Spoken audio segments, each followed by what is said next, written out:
Hi friends, இன்றைக்கி என் பையன் வந்து ஒரு ஈவினிங் ஸ்நாக்ஸ் கேட்டிருந்தான். அதுக்காக நான் இப்போ என்ன பண்ண போகிறேன்னு பார்த்தீங்கன்னா, உருளைக்கிழங்கு வந்து வேக வச்சு எடுத்து வச்சுட்டேன். இது கூட பெரிய வெங்காயம் பொடி பொடியாக நறுக்கி வச்சுருக்கேன், கருவேப்பிலை தலை, கொத்தமல்லி தலை, பச்சை மிளகா, இதிலே இஞ்சி சேர்த்திருக்கேன். இப்போ பார்த்தீங்கன்னா இதில் வந்து வாழைப்பூ வந்து அறுத்து சின்ன சின்னதாக கட் பண்ணி வச்சுருக்கேன். இதை வச்சு எப்படி ஸ்நாக்ஸ் பண்ணுறது அப்படின்றத பார்க்கலாம். இப்போ இந்த உருளைக்கிழங்கெல்லாம் நம்ம வந்து அப்படியே பொடிச்சு விட்டுக்கலாம். இந்த வாழைப்பூவெல்லாம் பார்த்தீங்கன்னா உடம்புக்கு ரொம்ப நல்லது. சும்மா நம்ம கொடுத்த அதாவது பொரியல் பண்ணியோ இல்லை கூட்டில் போட்டு கொடுத்தோம்னா தொடவே மாட்டேன்றாங்க. அதுக்காக நம்ம என்ன பண்ணலாம், இந்த மாதிரி கொஞ்சம் அவங்களுக்கு வந்து அவங்களை ஏமாத்துற மாதிரி ஏமாற்றி கொஞ்சம் ஹெல்த்தியாகவும் நம்ம கொடுத்துக்கிட்டோம்னா சாப்பிட்றது விரும்பி சாப்பிடுவாங்க. அதனால தான் நம்ம இந்த மாதிரி பண்ண போகிறோம். நான் வந்து வேறு மாதிரி பண்ணிட்டு இருந்தேன். ஃபஸ்ட்டு வந்து இந்த உருளைக்கிழங்கு வச்சு இப்போ தான் நான் பண்ணுறேன்.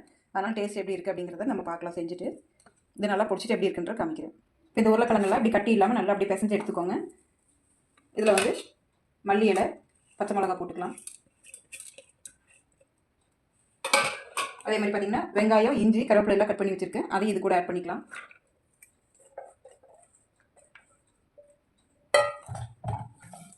இப்போது வாழைப்பூ வந்து பொடி பொடியாக கட் பண்ணி வச்சுருக்கு தண்ணியில் போட்டு அதை தண்ணி நல்லா புழிஞ்சிட்டு இதில் போட்டுக்கலாம்.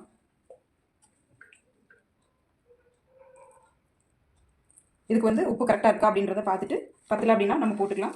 உப்பு போட்டு இன்னும் கொஞ்சம் நல்லா பிசைஞ்சிக்கலாம். இப்போ இதை ஒரு உருண்டை பிடிச்சிட்டு இப்படி தட்டையாக தட்டி வச்சுக்கலாம். நீங்கள் உருண்டையாக வேணாலும் நீங்கள் போட்டுக்கலாம்.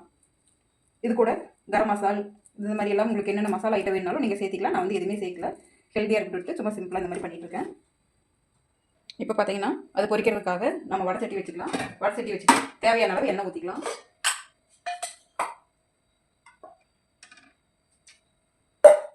இப்போது அடுப்பத்தை வச்சுக்கலாம். எண்ணெய் காயறதுக்குள்ளே இன்னும் கொஞ்சம் நம்ம அந்த வடையை வந்து உருண்டை பண்ணி தட்டி வச்சிடலாம். இப்போ இது எண்ணெய் காஞ்சிருச்சான்னு பார்க்குறதுக்கு லைட்டாக அப்படி போட்டோம் அப்படின்னா எண்ணெய் காஞ்சிருச்சா இல்லையா அப்படிங்கிறது நம்மளுக்கு தெரியும். இப்போ பார்த்தீங்கன்னா எண்ணெய் காஞ்சிருச்சு. இப்போ நான் அந்த தட்டி வச்சுருக்கிற அந்த தட்டை எடுத்து இதில் போடுறேன்.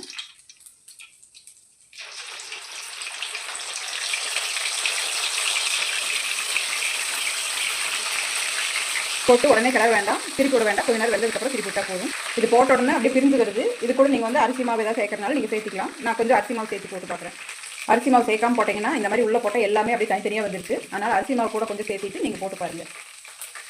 வாங்க இப்போ என் பையன் வந்துட்டான், அவங்ககிட்ட எப்படி இருக்குன்னு கேட்டு பார்க்கலாம். தம்பி சாப்பிட்டு பார்த்துட்டு சொல்லு. சூப்பராக இருக்கா? ஓகே. இது கூட நீங்கள் வந்து கடல மாவு கொஞ்சம் மிக்ஸ் பண்ணிக்கிங்க. இல்லை அப்படின்னா அது வந்து உதிரியாக பிரிஞ்சு வந்துடுது. அது பிரியாமல் இருக்கிறதுக்காக நீங்கள் அதை சேர்த்து செஞ்சு பாருங்கள். இப்படி செய்கிறதுனால சூப்பர் டேஸ்ட்டாக இருக்குது, நல்லாயிருக்கு. அடுத்த வீடியோவில் பார்க்கலாம். பாய்.